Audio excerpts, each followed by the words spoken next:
In this episode of AVTN, we'll take a look at some of the end-of-the-year projects being finalized. Plus, we'll take a look at the latest scores and highlights from your Mustang Nation sports. And we'll take a quick look at your 7-day forecast. All ahead on AVTN. Thanks for tuning in to AVTN. I'm Jenna Schonk.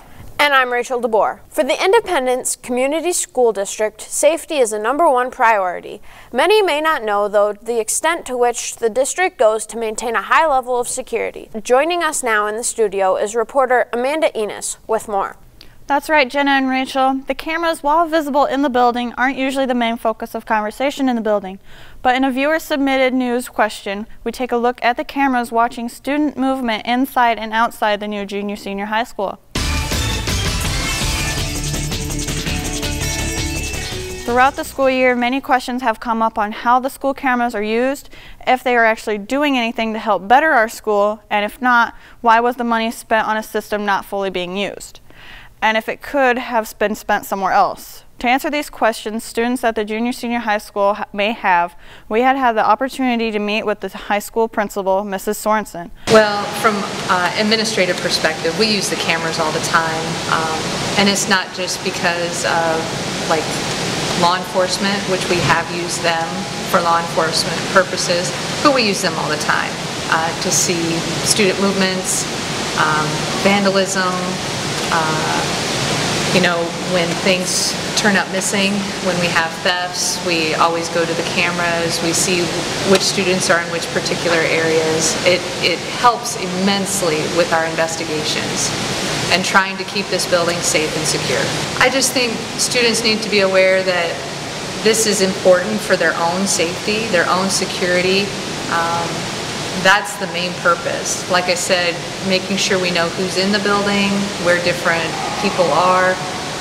If we have an event, where something does turn up missing or something has happened or if we've had vandalism, this is our best source for accurate information. Though you may think that the cameras are never watching you, they are always on surveillance the entire building. The cameras are being put to good use, helping any way they can, as Mrs. Sorensen mentioned, from the prevention to help curb theft, vandalism, bullying, and harassment issues. So, remember, always be kind and considerate when in the school building and on the grounds.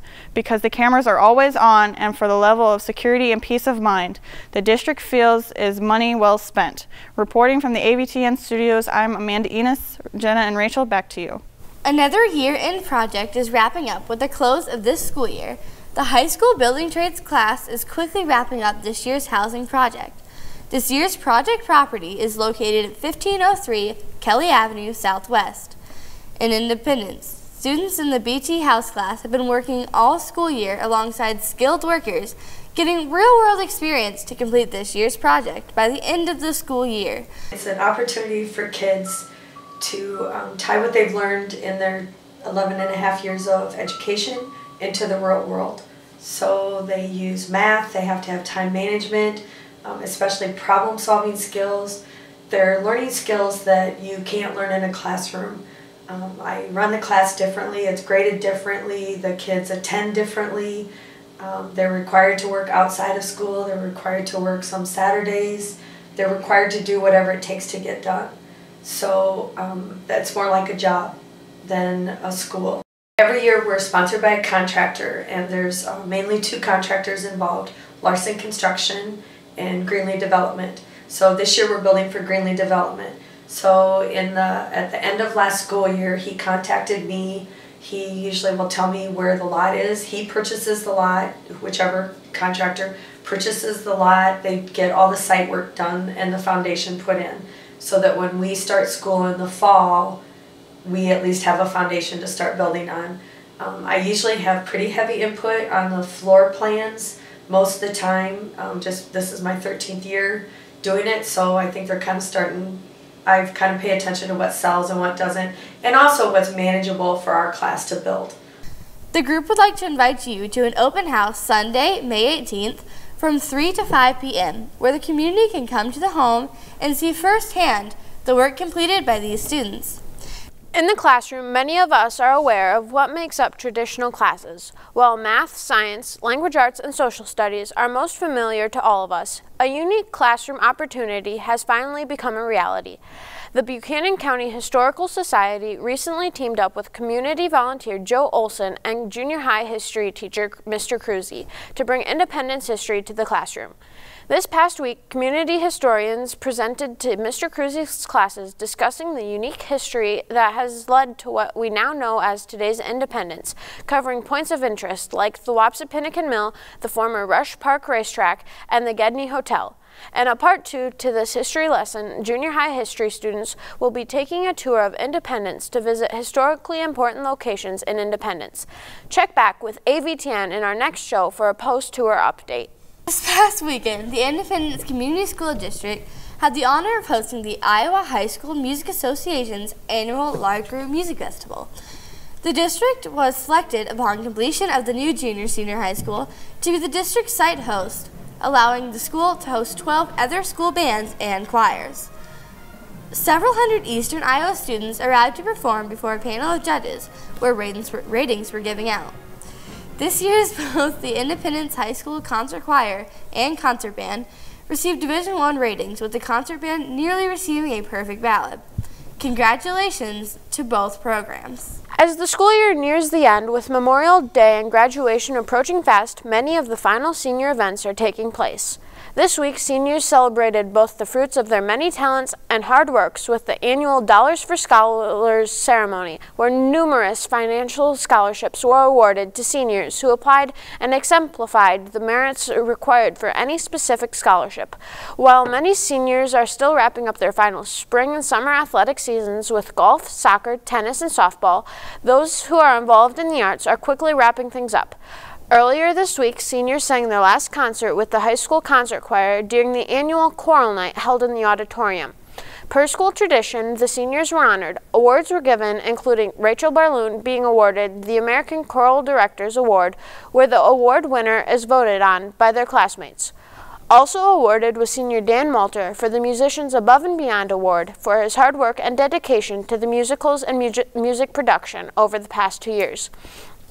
Seniors then capped off the evening with the traditional singing of In This Very Room.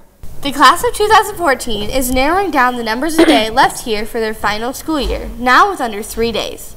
The class of 2014 is overwhelmed with excitement that you can feel it in the hallways and classrooms, just waiting and counting for their time to arrive.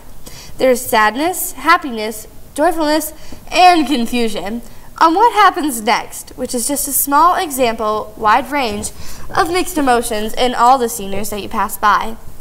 We had another chance to interview great seniors this week on what advice they would give, what they would go back and change, and what teacher or maybe teachers do they owe their success to. The biggest thing that I've learned over the 4 years is not to be afraid of what you want.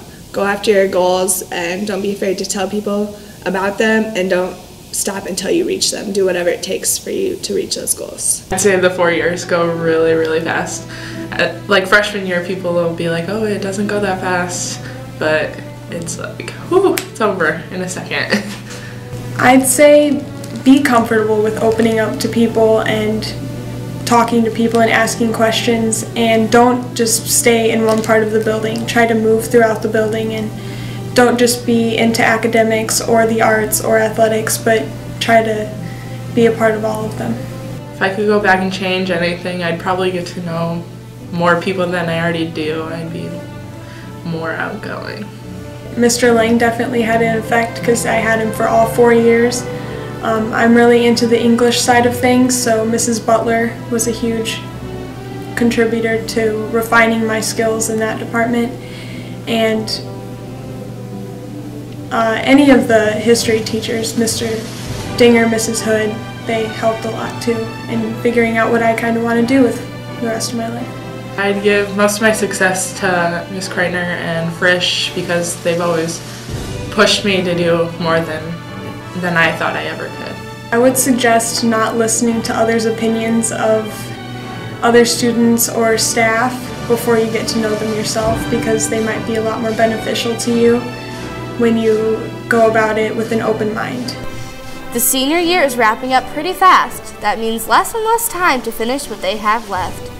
The senior year ends on May 20th, and graduation is May 25th at 2 p.m. in the gymnasium. So come one and come all and support all of your independent seniors as they celebrate their last few days and graduation. Coming up on AVTN, we'll take a look at the latest in local news with your community news update, plus a look at your Mustang Nation scoreboard with sports after the break. You're watching AVTN, all things Mustangs. What can being a Mustang do for you? Let's start from the top. Being a Mustang will give you the chance to learn from some of the state's best teachers at all levels, kindergarten through high school. Being a Mustang will allow you the chance to become involved and hands-on with our state award-winning arts, athletics, plus our non-competitive activities groups. Being a Mustang will allow you to study, achieve, and grow into the person you want to be. Will you be a Mustang? For more information on the Mustang Way, visit the school's website at www.independence.k12.ia.us. Independence Community Schools. Start here, succeed anywhere.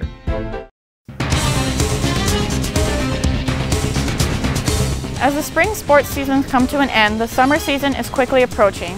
With new faces on the coaching staff for this summer, AVTN checked in with first-year head coach baseball Matt Hattie on what Mustang fans should expect to see out of the 2014 baseball team. I'm hoping that they see a team that plays really hard. We're going to run the bases well. We're going to run the bases hard. We're going to put pressure on our opponents.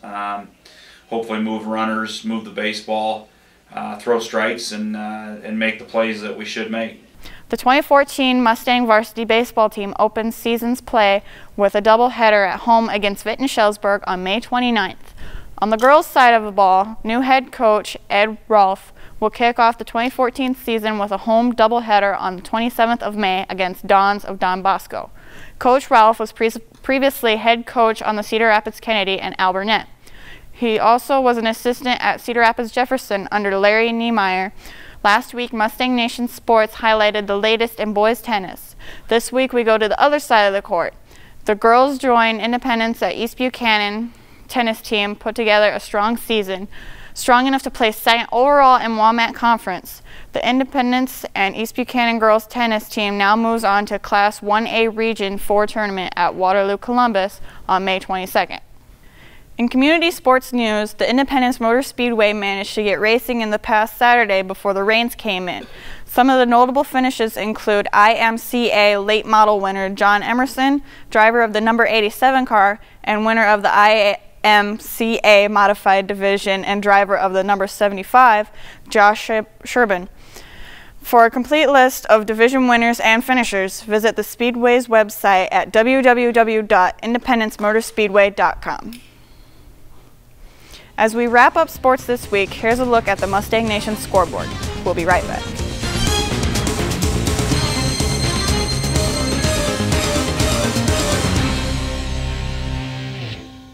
What does it mean to be maroon and white? What does it mean to be a Mustang?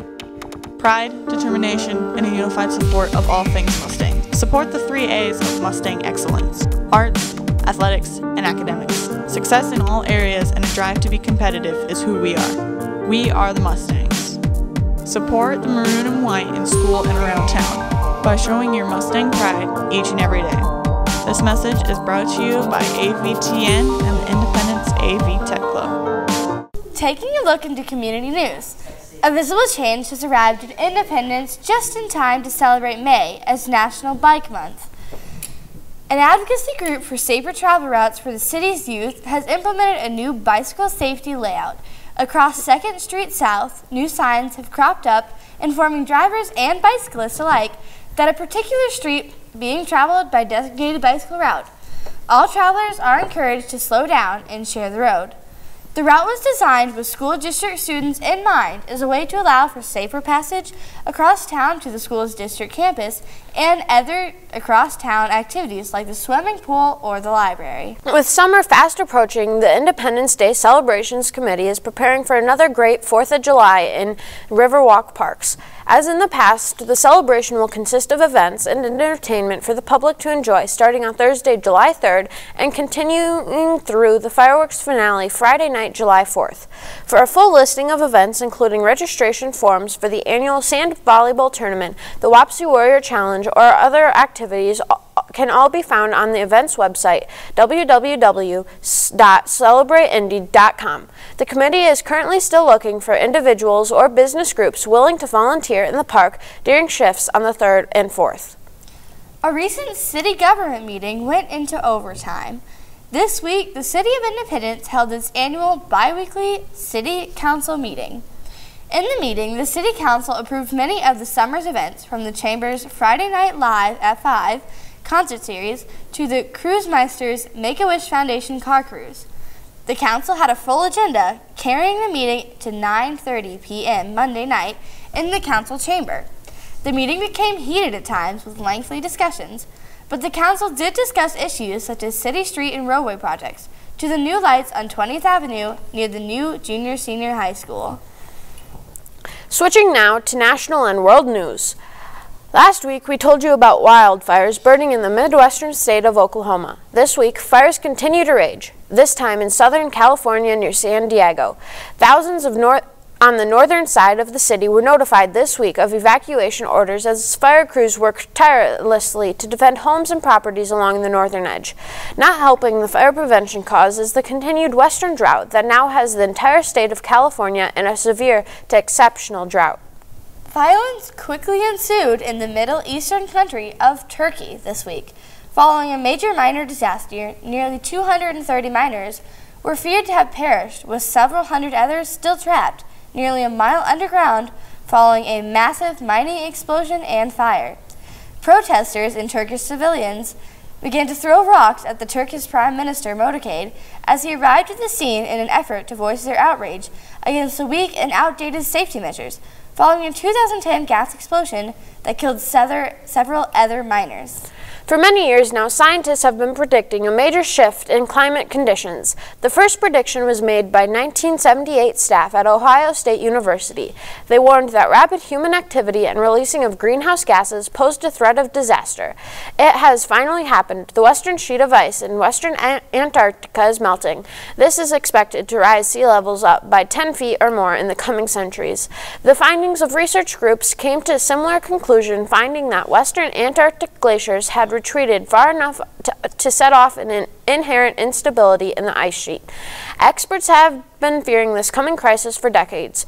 Along with water rise, studies show that global temperatures will also continue to warm as a result. Before we wrap up this week's show, we turn now to Amanda Enos with a look at the weather forecast.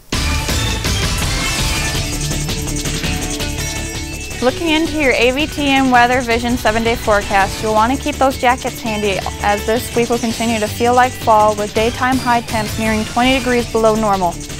Expect cloudy and cool conditions this weekend with temps in the low 50s with overnight lows staying in the upper 30s to low 40s. Some evenings through Sunday, you may want to keep those plants inside or covered up, as some areas across eastern Iowa could see some light frost. Temperatures look to finally rebound closer to normal by early next week, getting back into the 60s. Jenna and Rachel, back to you. And with that, we want to thank each and every one of you for watching this episode of AVTN. Make sure to keep up to date with the latest here at AVTN by following the Independence Mustangs AV Tech Club on Facebook, or by visiting the Independence Community School District's website and find AV Tech News under the Activities tab. As always, this newscast is a production of the students here at Independence Junior-Senior High School. You've been watching AVTN. All things Mustangs. Have a great day.